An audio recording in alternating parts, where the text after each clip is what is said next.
चलो आज खोलते डॉम्स का पैकेट। बहुत अच्छा है। तो सबसे पहले देखते हैं क्या है।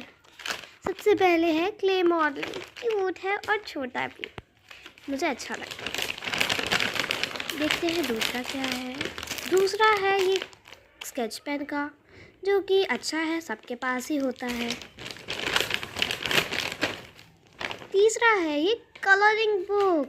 इसमें बहुत सारी पिक्चर्स बनी हुई हैं, मुझे बहुत अच्छी लगी।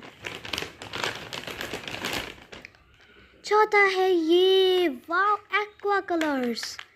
15 है शेड्स इसमें, बहुत अच्छा है। फिर आता है ये ऑयल पेस्टल्स। मैंने कभी ऐसे नहीं देखे। देखते हैं नेक्स्ट क्या है। वाओ कितना अच्छा है। ये इरेजर सबके पास होता है।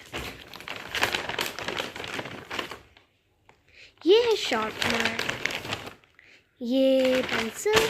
मुझे बहुत अच्छा लगा। आपको कैसा लगा?